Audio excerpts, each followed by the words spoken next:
Hello everybody and welcome back to another episode of Eat at Kurt's.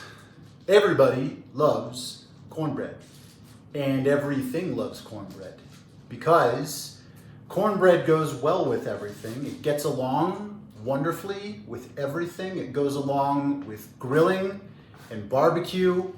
It can be eaten with your 4th of July feasts, your Memorial Day feasts, your Labor Day meals and cookouts. I make it all the time for like Thanksgiving and holiday meals. It goes well with a Thanksgiving turkey, a Christmas ham. Cornbread, you might call it the ultimate peacemaker because cornbread is great. Everybody loves it, and it goes well with just about everything. Now, take a guess as to what we're gonna make today. I'll wait.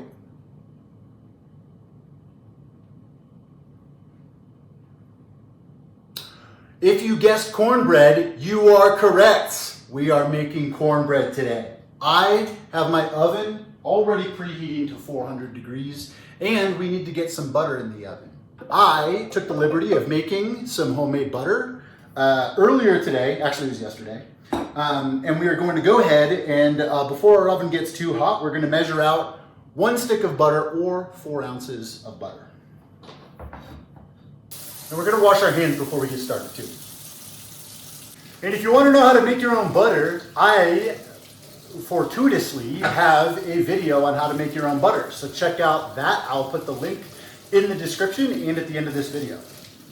I am gonna be making my cornbread in my cast iron skillet today. I think that it should be made in a cast iron skillet, but just for reference, this amount of cornbread should be perfectly fine for this is a 9 by 12 Pyrex cake dish, and it should work just fine on one of these. I'm not going to do this today, just for reference.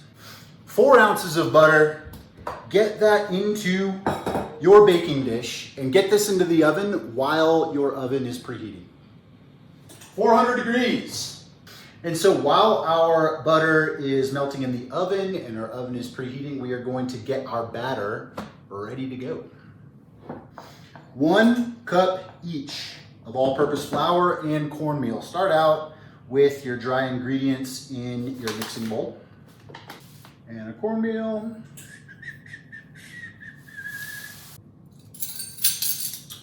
One and a half teaspoons of baking powder.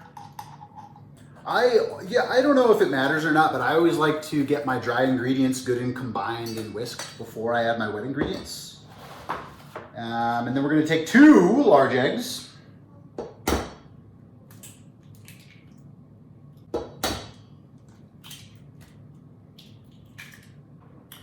Our 1.5 cups of homemade buttermilk or otherwise obtained buttermilk. And so this is where we get to have a little fun.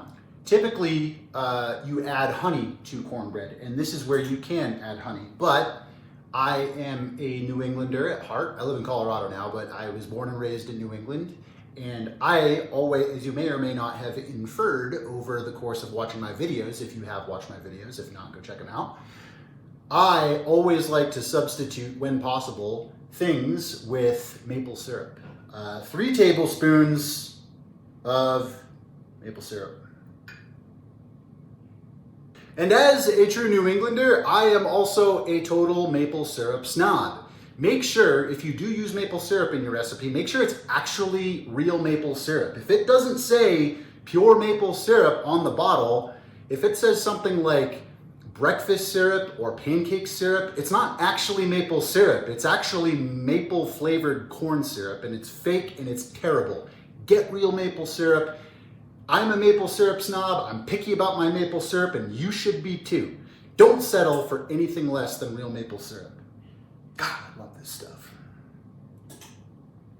3 tablespoons. Maybe a little bit more if you're feeling dangerous.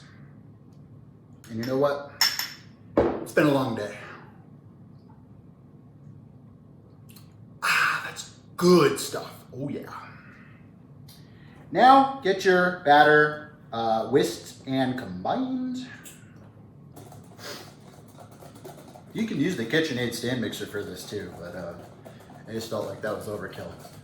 And our butter is melted. So take this out and let it sit for just a couple of minutes. Let it cool off, but don't let it harden. we're gonna be taking half of this butter and adding it to our batter. You don't want your batter to like cook when you add the hot butter, but you also don't want your butter to harden. Our batter is looking scrumptious. It should look good. It should look like, you know, like a cake batter, you know. Should be thick. Should be thick and, you know. Oh, God, I love maple syrup. How the hell, who's the lunatic who discovered such a wonderful thing from such a crazy idea? Who's the lunatic who saw sap coming out of a tree and said, I'm gonna boil this stuff for a long time until there's like nothing left, and then I'm gonna eat it?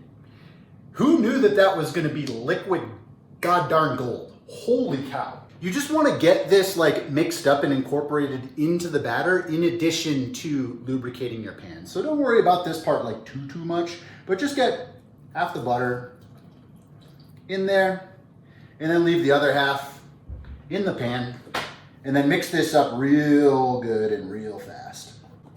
Yeah, just get the butter into the bowl and get it mixed up pretty quickly and let the laws of thermal diffusion work their magic. And then I'm gonna get a spatula. We're gonna get this into our cast iron skillets. Oh my gosh.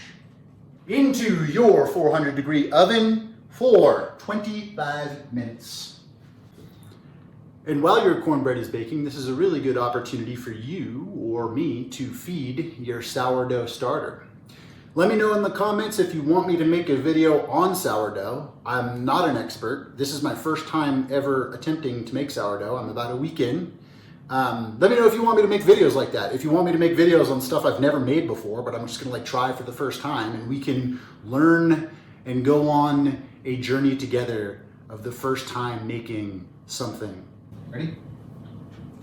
Good boy. Yes, my good boy. Good boy.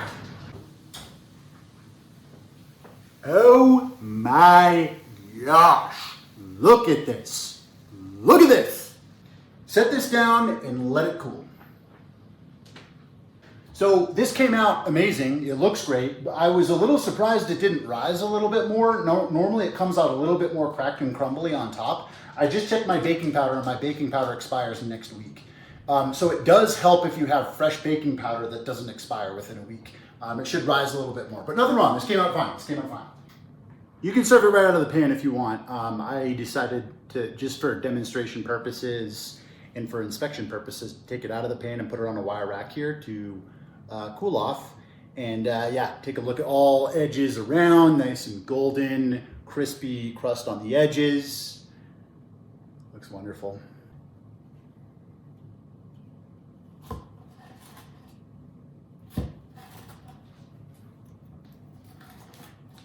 And there she blows.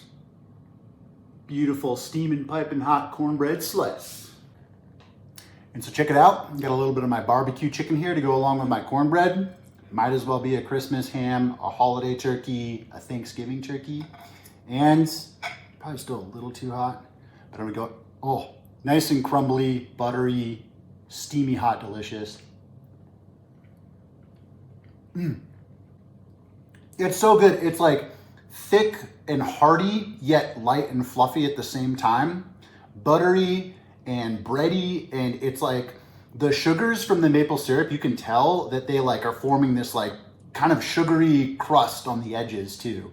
So good. Came out awesome as always. And always, thank you. Please come again.